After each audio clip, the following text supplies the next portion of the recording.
Well, it's tractor time. This was a really big bush. Now it's just a couple small ones. The grapple I have is more of a log grapple than a root, but it did a pretty fine job. That tall bush there is actually what I just pulled out. I'm going to do this one right here and going to let you watch. Adjust your level. Alrighty, where are we at? There it is. Alrighty, here we go.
Okay, that was only my second attempt, so as you can see, I need a little practice, and that's exactly what I'm going to do. Hope you enjoyed the show. We'll be back with more tractor videos in the very near future. Later. Well, I got the fire lit. Gonna have some grilled burgers and bratwurst here. Managed to get the rest of this up to pretty much my line. Got it mowed down. And I did some more mowing. Sorry about the sun. Some more mowing. I moved some wood that was over there that was blocking my way for digging the trench to get from the pole to the house to do the electric. But yeah, cut a little bit more here. You saw me pull that bush there, and like I said, that was like my first or second attempt. Actually, I think that was my first attempt right there. But I did manage to get the hang of it, and yeah, that one didn't work out so well. Some of the smaller ones, they don't come up really easy with that particular grapple. But I'll tell you what, once I got onto it and figured out how to do it, they were coming out pretty quick. Even some of the bigger ones. There used to be a really big one right here, and it came right out. It fought, but I got it all in one chunk. And I believe there was another one over here somewhere. Where was it? Oh, I mowed that one. But oh man, does this ever look great. This is where I want to put the not raspberries, blueberries and strawberries. Right here on this bank. I think they'll do real well here. And maybe some other stuff too, but there's already wild raspberries all along this tree line here. Those logs were all stacked up right with this crabapple tree. And you can hear the hawk flying around. Seems to be quite agitated about something. It isn't me, because he or she was already doing that. Anyway, there was a bush right there. And there was a big bush there, and there was a big bush there, and you can see a dirt spot right here. There was a bush. There was all these little poison berry bushes, like that one right there, all over the place here. But they're gone. They're gone. They're out of here. Some of them I piled up down there at the wood pile that the local tree service or landscapers, I don't know what they were. But that's the dumping place for wood chips and tree limbs and whatnot, so I dumped it there. And yeah, there was a bush there. I think that's just dirt. Oh yeah, I had my grapple pointed down and didn't realize it, and then it dug into the ground. But that's the last few little pieces of a big bush that is no more. And there's where most of them are piled right there. This one, I think I want to keep this one. I don't think this is poison berries. I think this is something else. It might, I can't remember. I did some research. I'm trying to say elderberries, but I don't think that's right. But if anybody knows, by all means, I'll get you a close up. Here's the flowers. They were white, now they're starting to turn, and we should be getting some fruit on these, in a few weeks. So yeah, if anybody knows what these are, by all means chime in. Yeah, there was a stump of a bush that I cut down last year, and there was another big bush right here, so now all this stuff's out of the way. I can start to mow this out and grade things down, and this basically will be part of the driveway coming around this brush pile. The barn is going to be somewhere in here, so maybe we'll have the turnaround here. Maybe the turnaround will just be around the mulberry bush. That's not a mulberry, but boy, I am so thrilled to have that 5-foot mower on the tractor. And just to catch you up, this is the LS XR 3135. It's 35 horse and it's a workhorse. There's the grapple. Again, this is mostly a log grapple, but it will get in there and dig the bushes. But I found out later on, point it down, go in, dig in, and then move in a little bit, and then clamp down, and you can yank out just about anything. And it comes right up by the roots. 5-foot mower by Tebben, I guess. I don't know if that's how you pronounce it or not. Did a little bit of mowing today, did a little bit of bush whacking, and I got my box blade, the mini dozer, 72-inch Puma snow blower. And the lead mechanic came into the office while I was paying off a couple of things. Oh yeah, we put the canopy and loaded tires on after we did the contract, so I came and paid for that extra. And he was talking about, why don't I strap the snowblower to a pallet and then take some forklifts down and unload that way. And I said, how much are those forks?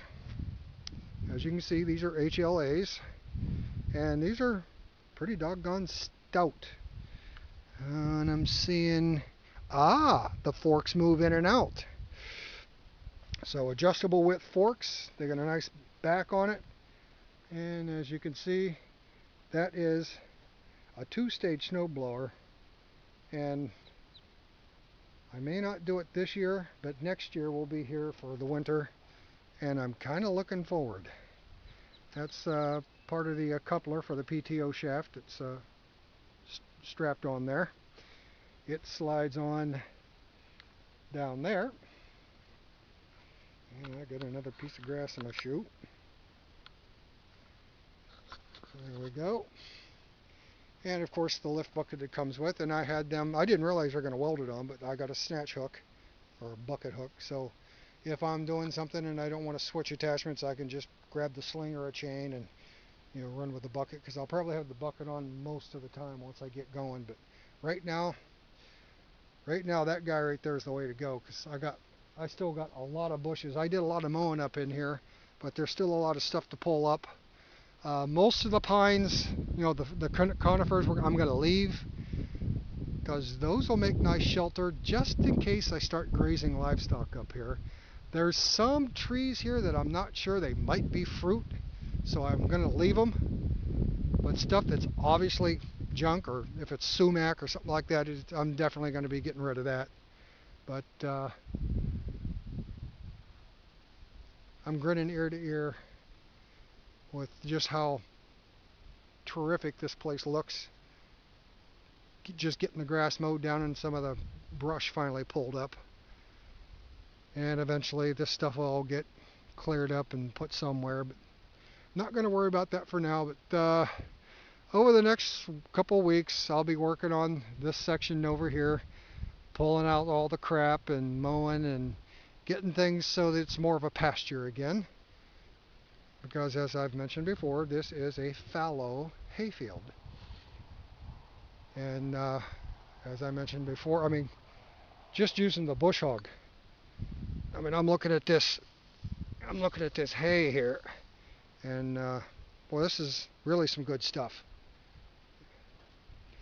My potty buckets, I got to clean those out today. That's a thrilling chore. But you got to do what you got to do when you're off grid. So you deal with it. Went down to the town spring, got a bucket of water, but I had all 3 buckets full because I was waiting for the tractor so I could mow my way back. But, put it on the back, took toilet brush, bucket of water, emptied the buckets, rinsed them out, swished them a little bit, and put them in the sun to dry, because sun is the great disinfectant. I don't know if I'll do this part. I might mow down here and pull some of these scattered brush on the other side of the tree line between that and the ditch. I definitely want to get that cleaned up, because I can see that being a nice deep raspberries and blackberries and wild roses for rose hips, more food, more fruit, and just see what we can't get going. Anyway, hope you enjoyed the show. We'll catch you again soon. Life is fantastical. Bye.